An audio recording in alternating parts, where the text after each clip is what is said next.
केव्हाही मला थांबवू शकतं. आपण त्याची लगेच तिथल्या तिथे चर्चा करूया, अशी माझी सगळ्यांना विनंती. आणि दुसरी थोडी विनंती वजा आदेश म्हणा, विनंती वजा आदेश, की कृपा करून सगळ्यांनी पार्टिसिपेट व्हा. आपण 18-19 लोक आहोत. कोणीच शांत बसावं असा हा विषय नाही. हा विषय तांत्रिक नसला तरी अत्यंत मूलगामी आणि महत्वाचा आहे. आपल्या प्रत्येकाच्या जीवनाशी, याचा रोजच्या जीवनाशी याचा आज संबंध येत नाहीये असं जर कोणाला वाटत असेल, तर माझं बोलणं झाल्यावर तुम्हाला लक्षात येईल की त्याचा किती प्रचंड संबंध आपल्या सगळ्यांच्या रोजच्या जीवनाशी आहे. आपण फक्त शेतीत काम करतो म्हणून नाही, शेती क्षेत्रात आपण काम करतोय म्हणून नाही, सर्व भारतीयांच्या रोजच्या जीवनाशी याचा संबंध येणार आहे. माझं जे बोलणं आहे ते 3 पार्ट मध्ये यावेळेला विभागलेलं असेल. सामाजिक, राजकीय आणि आर्थिक. राजकीय अंग बघितल्याशिवाय या विषयाची परिपूर्तता होऊ शकत नाही. त्याच्यामुळे राजकीय म्हणजे राजकारण नव्हे. राजकीय याचा अर्थ पॉलिटिकल विजडमचा वापर करून घेतलेले निर्णय, एवढाच त्याचा फक्त अर्थ. सामाजिक म्हणजे सोशल, त्याचा किती इम्पॅक्ट होणार आहे त्याविषयी. आणि आर्थिक याचं कारण असं आहे की याचा सगळ्याचा आधार जो आहे तो मूल्याधार, त्याची किंमत, त्याचा बाजारभाव, त्याची विक्री व्यवस्था, याच्याशी या तिन्ही विधेयकांचा संबंध असल्यामुळे आजचं माझं बोलणं हे सामाजिक, राजकीय आणि आर्थिक दृष्टीने विभागलेलं असेल. तुम्हाला सगळ्यांना एक गोष्ट मला महत्वाची सांगावीशी वाटते, ती तुम्हाला पटेल किंवा न पटेल, पण राजकीय, सामाजिक आणि आर्थिक असं म्हणताना पटकन तुमच्या लक्षात येईल की सध्याचा भारतीय समाज हा मुख्यतः 2 प्रकारांमध्ये विभागलेला दिसतो. एक पंतप्रधान नरेंद्र मोदी यांचे समर्थक आणि दुसरे त्यांचे विरोधक. त्याच्यात तो सध्या दुभंगलेला आहे. कुठल्याही महत्वाच्या विषयावर या 2 समूहांमध्ये टोकाचे मतप्रवाह कायम दिसतात. केंद्र सरकारने ही जी आत्ताच नुकती 3 कृषी विधेयक आणली त्याच्याही बाबतीत काही फार वेगळं दिसत नाही. म्हणजे समर्थक हे याच्यासारखं जगात कधी काही झालं नाही असं मानतात आणि विरोधक यांनी पूर्ण देशाचा बट्ट्याबोळ होणार आहे असं मानतात. मला असं वाटतं हे या पद्धतीने बघण्याची गरज नाही आणि तशा पद्धतीने वैचारिक स्पर्धाही करण्याची गरज नाही. केंद्राने ही जी 3 प्रकारची संमत केलेली आत्ताची विधेयक जी कायद्याच्या फॉर्म मध्ये आता आलेली आहेत, त्याच्या संबंधी जर समजा थोडासा खुलासेवार विचार करायचा झाला तर आधी आपल्याला हे बघायला पाहिजे की थोडीशी बॅकग्राऊंड आपल्याला त्याची बघायला पाहिजे की ही विधेयक 3 प्रकारची म्हणजे कुठली कुठली आहेत. एक विधेयक आहे शेतमाल व्यापार आणि वाणिज्य याचं संवर्धन आणि सुलभीकरण. त्याचं नावच मराठीमध्ये मी तसं केलेलं आहे, शेतमाल व्यापार व वाणिज्य संवर्धन आणि सुलभीकरण विधेयक 2020.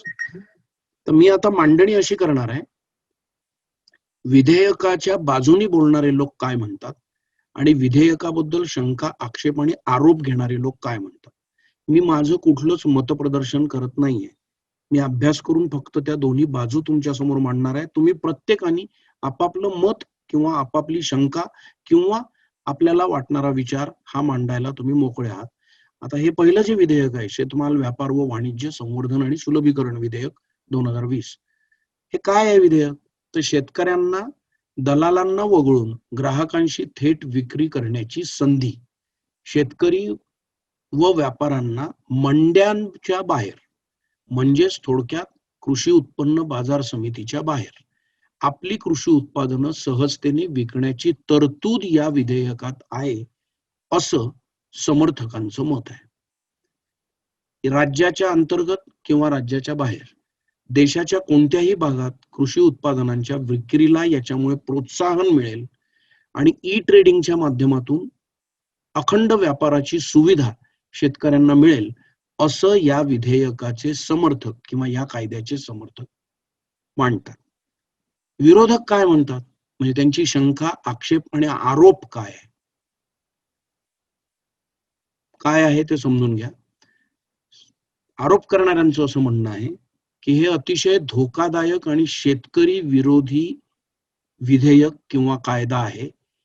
याचं कारणच मुळामध्ये या विधेयकामध्ये किंवा या कायद्यामध्ये हमी भावाने धान्य खरेदीचा उल्लेखच केलेला नाही, ज्याचं आता ऑलरेडी कायद्यामध्ये रूपांतर झालेलं आहे. कृपा करून समजून घ्या, या विधेयकामध्ये किंवा कायद्यामध्ये हमी भावाने खरेदी करण्याचा उल्लेख नाही. आता ही जर विरोधकांची बाजू आहे, तर प्रत्येक वेळेला पंतप्रधानांनी देशाच्या 2दा-3दा पार्लमेंटमध्ये असं सांगितलं की असं काही होणार नाही, हमीभाव चालूच राहील.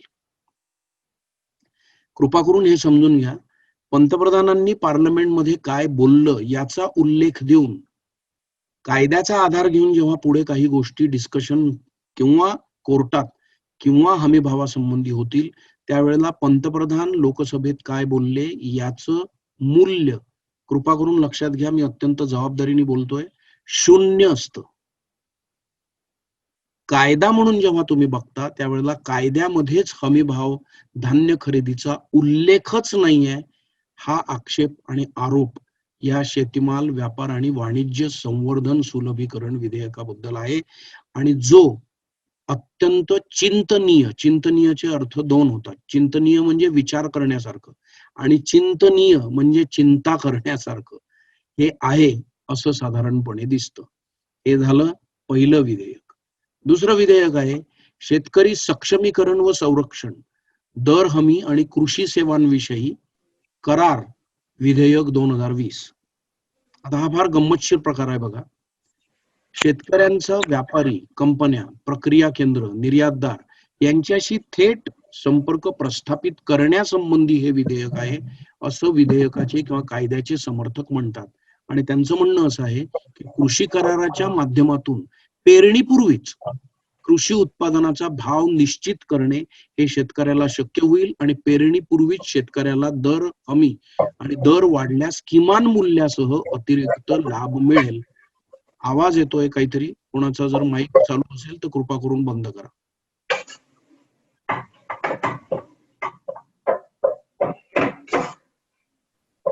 Siddharth, Yeah. your mic is on. Can you put it off, please?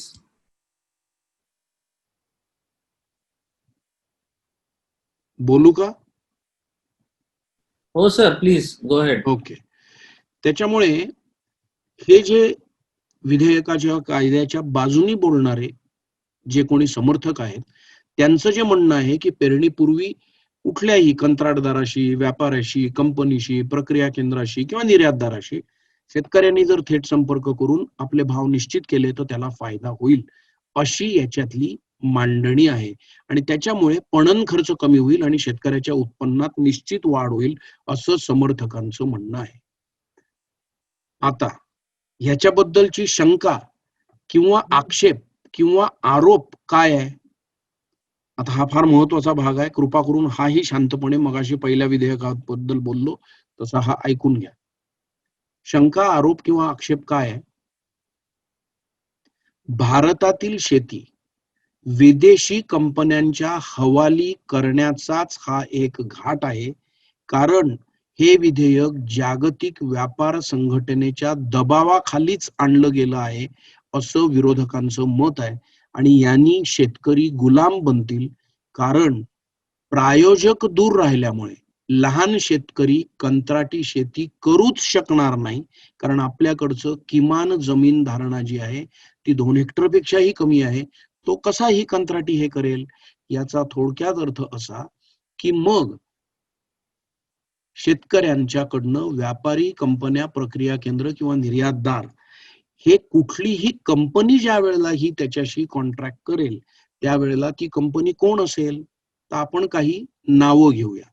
समजा फॉर्च्यून ग्रुप आहे, मोर ग्रुप आहे, जो आता पूर्णपणे कोणी कॅप्चर केला? रिलायन्सने कॅप्चर केला. समजा आता केलेलाच आहे तो ऑलरेडी अंबानींनी. किंवा अडानी ग्रुप आहे ज्यांचं फार मोठं ऑइल मध्ये काम आहे, किंवा टाटा आहेत, किंवा त्याच पद्धतीने काम करणारे इतर काही मोठ्या कंपन्या आहेत. कृपा करून हे लक्षात घ्या, शंका, आक्षेप आणि आरोप घेणाऱ्या सर्व लोकांचं असं मत आहे ज्या कंपन्यांची मी आता नावं घेतली, या सर्व कंपन्यांमध्ये सध्या प्रचंड प्रमाणामध्ये विदेशी कंपन्यांनी गुंतवणूक केली आहे. या विदेशी कंपन्या काही सौदी अरेबियातल्या आहेत, काही US मधल्या मार्क झुकरबर्ग सारख्या व्हॉट्सअप सारख्या कंपन्या आहेत, काही गुगल सारख्या कंपन्या आहेत, काही Amazon सारख्या कंपन्या आहेत. या कंपन्यांनी या भारतीय कंपन्यांमध्ये प्रचंड प्रमाणामध्ये गुंतवणूक केली आहे. ती ह्या शेतकऱ्यांचा माल विकत घेऊन त्यांच्या पद्धतीने विकण्यासाठी केलेली असल्यामुळे आणि पहिल्या कायद्यामध्ये हमी भावाची उल्लेखच नसल्यामुळे आपोआपच शेतकरी गुलामी सारखा या विशिष्ट पद्धतीमध्ये कृषी उत्पन्न बाजार समितीच्या बाहेर तो पडेल आणि कृषी उत्पन्न बाजार समितीचं किमान मूल्य ठरवण्याची जी प्रक्रिया राज्य किंवा केंद्र सरकारच्या हातात होती ती निघून जाईल असं आरोप किंवा शंका किंवा आक्षेप घेणाऱ्यांचं मत आहे. हे झाला दुसरा कायदा. आता तिसरा आणि शेवटचा कायदा, आणि हा तो फारच महत्वाचा आहे, जीवनावश्यक वस्तू दुरुस्ती विधेयक 2020, ज्याचा आता कायदा झालाय, ज्याच्यामध्ये धान्य, डाळी, तेलबिया, खाद्यतेल, कांदे, बटाटे यांना जीवनावश्यक वस्तूंच्या यादीतून वगळण्याची तरतूद या कायद्यामध्ये आहे. याचे समर्थक काय म्हणतात, तर बाजारात स्पर्धा वाढून शेतकऱ्यांना योग्य मूल्य मिळेल म्हणून हे आपण जीवनावश्यक वस्तूंच्या यादीतनं काढून टाकलं आहे असं समर्थकांचं मत आहे. आणि त्याच्यामुळे कृषी क्षेत्रातली संपूर्ण पुरवठा साखळी मजबूत होईल आणि शेतकऱ्यांना योग्य भाव मिळेल असं समर्थकांचं मत आहे. शंका, आक्षेप किंवा आरोप घेणाऱ्यांचं काय मत आहे, याचा स्पष्ट अर्थ हा साठेबाजीच्या सर्व मर्यादा हटवल्या गेलेल्या आहेत आणि कुठलाही हमी भाव ठरवलेला नसल्यामुळे कंत्राटी पद्धतीने व्यापारी पद्धतीने किंवा मोठ्या कंपन्यांच्या हातात हा व्यवसाय देण्याचा एक सरळ सरळ प्रकार आहे आणि लगेच काहीच लक्षात येणार नाही. 3, 4 किंवा 5 वर्षामध्ये संपूर्ण शेतीचं स्वरूप कंत्राटी, कॉर्पोरेट, मोठ्यांच्या हातात हे गेलेलं दिसेल आणि कृषी उत्पन्न बाजार समिती ही मोडकळीला आलेली असेल, कारण हमी भाव हा त्याच्यात राहणार नाही. समर्थकांचं मत असं आहे की आतापर्यंत कृषी उत्पन्न बाजार समितीतनं काही विशिष्ट मोठ्या मोठ्या राजकीय पुढाऱ्यांनी त्याचा फायदा घेतला, कुठल्याही पक्षाचे असो, कारण त्याच्यामध्ये सर्व पक्षाचे लोक असतात. हे मी तुमच्या मुद्दामून निदर्शनात आणून देऊ इच्छितो की समजा बीजेपीचे नितीन गडकरी असतील किंवा प्रमोद महाजन असतील किंवा गोपीनाथजी मुंडे असतील, आदरणीय नाव आहेत सगळी, यांनी त्यांच्या त्यांच्या तालुक्यात त्यांच्या त्यांच्या जिल्ह्यातल्या सर्व कृषी उत्पन्न बाजार समित्या त्यांच्या ताब्यात असतात. काँग्रेसचे जर समजा काही विशिष्ट अशोक चव्हाणांसारखे पुढारी असतील, नांदेड जिल्ह्यातल्या सर्व कृषी उत्पन्न बाजार समित्या कदाचित त्यांच्या ताब्यात असतील. जर राष्ट्रवादीचे अजितदादा पवार असतील, शरद पवार असतील किंवा अजून काही त्यांचे नेते असतील, तर तिथल्या कृषी उत्पन्न बाजार समित्यांवर त्यांचा राजकीय वरदहस्त असतो. मी कोणावरही, परत लक्षात घ्या, टीका करत नाहीये. ही आपली सामाजिक राजकीय घडण आहे, त्याविषयी मी फक्त नमूद करतो आहे सगळ्यांच्या माहितीसाठी. मग ज्या लोकांनी याचा फायदा कृषी उत्पन्न बाजार समित्यांचा घेतला असं जर समजा समर्थकांचं म्हणणं असेल, तरी एक गोष्ट लक्षात घेतली पाहिजे, ती सामाजिक अभिसरणाची प्रक्रिया होती असं शंका, आरोप किंवा त्या संबंधीचा आक्षेप घेणाऱ्या लोकांचं म्हणणं आहे आणि ते कलेक्टिव्हली केलं जात होतं असं म्हणणं आहे.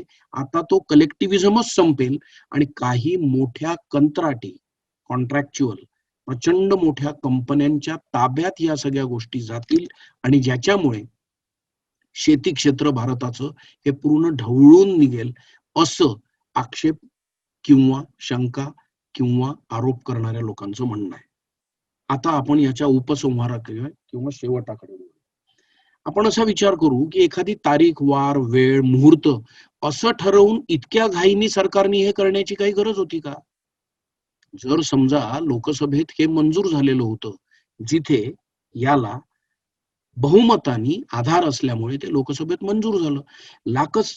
राज्यसभेमध्ये सध्या लोकसभेसारखं आत्ताच्या सरकारकडे किंवा राजकीय पक्षाकडे बहुमत नसल्यामुळे राज्यसभेत हे विधेयक कायद्याच्या स्वरूपामध्ये मंजूर होण्याच्या आकडेवारीने तरी नव्हतं. त्याचं कारण राज्यसभेमध्ये सध्याच्या सरकारचं बहुमत नाहीये. मग त्या आवाजी मतदानाने करण्याची काही पद्धत नाही, कारण आवाजी मतदानाला मतदानाचा काही प्रकारच नाही, फक्त आवाज करून ते सांगण्याची प्रक्रिया आहे.